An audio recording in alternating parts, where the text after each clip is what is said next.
Since Species. G'day invaders, welcome to Sid Spacies, and yes, it's the Follow Friday video, making sure that you lot over on X are following everyone that you see above me. All those people are up there for a reason.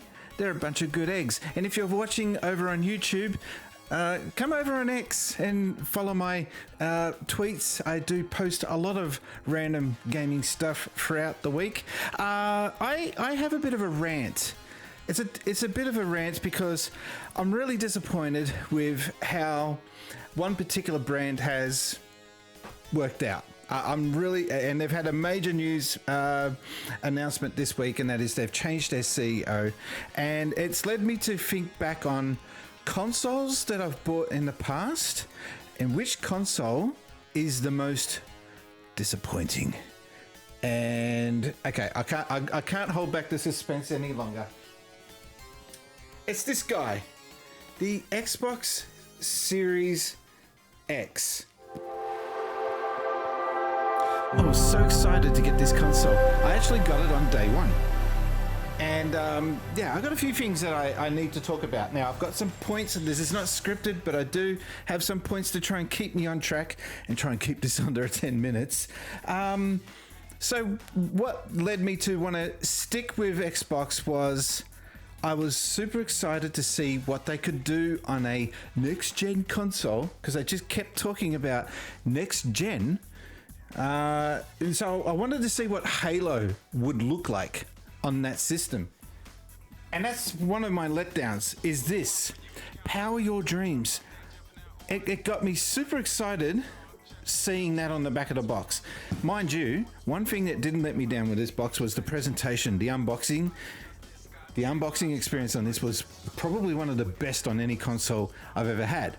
So you can imagine owning this console for a few years, major letdown, major letdown, because yeah, well, you guys all seen how this system's lifespan has worked out.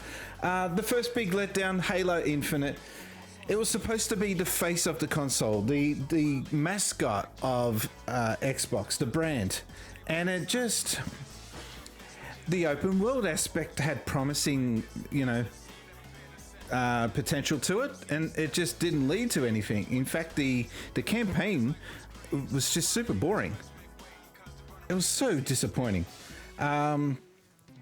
Also, the fact that we kept calling the Xbox Series X and the S, I'll get to the S in a second. We kept calling it next gen, because we had to be kept getting reminded that this was supposed to be a next gen console. Yeah, so that really never eventuated. There were some exceptions. Forza Horizon 5 was like an awesome game on that system. Flight Simulator, and to a lesser degree Starfield. Although Starfield showed what you could possibly get on a next-gen console. But again, it didn't really, I feel like, show true current-gen potential.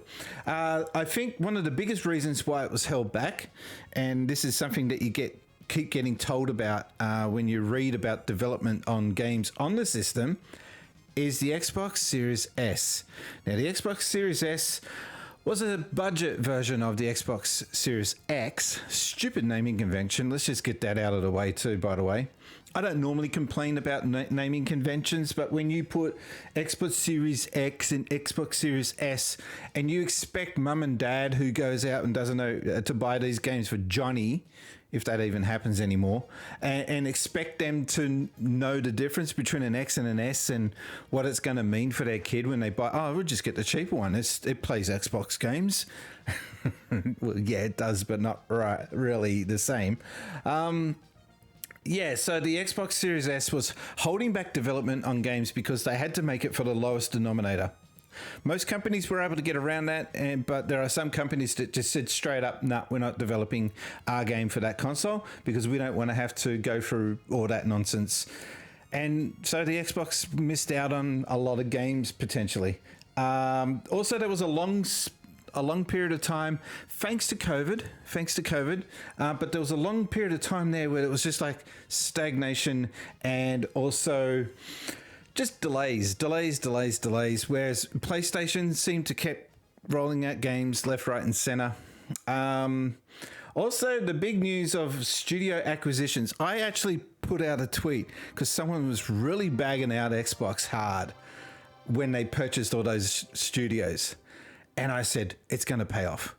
Watch this space in 5 years' time from now. I bet you Xbox will be the leading company in the gaming industry. And then when you look back, it didn't happen. And now you're seeing all Xbox games appear on other consoles because when you spend $80 billion or whatever it was or more on buying up gaming companies, of course it's no longer than just an Xbox problem. It becomes a Microsoft problem. And the head of Microsoft then goes, hey, what's going on down there? Do you want me to get involved and give you guys a hand? Let's just get one thing straight. Phil Spencer did not retire. I feel like he was budged, and that woman that was supposed to come in and take over his role, Bond, after he left, she was told to go as well. She was seen as unnecessary baggage. No, I don't really know the woman too much, but her short time in her role in Xbox, she came up with that stupid campaign, everything is an Xbox. I'll give her points for trying something different and something revolutionary, but it fell hard. It was just such a bad advertising campaign. Basically, my theory, my take on everything is an Xbox is, well, if everything's an Xbox, then nothing is an Xbox. Why do I have to own an Xbox? And that was the next point. I just inadvertently touched on my next point without even reading my notes. There's a long list here of different things that disappointed with the system. Funnily enough, I actually got more enjoyment out of the Xbox One than I did with the Series X. And you know, the Xbox One is the poster boy of getting bashed up online when it comes to people being disappointed. Everyone seemed to really hate the Kinect, and I understand to a point why they hated the Kinect, but it was such a useful tool and apparatus for that system. You could actually do some really cool things with it, but it came at the expense of gaming power and processing power. So I think that's what really annoyed people, and they just didn't want to pay $100 for a HD camera that's always watching them. So I understand that. But what's your first of all, what's your take on the Xbox Series X and S? Do you think that failed, or do you enjoy it? Do you think everything I've said is wrong and it's like, oh no, this is a good system? Shut up, Brian, you don't know what you're talking about. So there's that question. And my other question for you guys is, if the Xbox Series X or S is not your most disappointing console of all time, what is your most disappointing console of all time? And if you say the Wii U, you're just hopping on the meme. I disagree with you. The Wii U was actually, it got more use in my household over the Wii U over the Xbox One for that generation.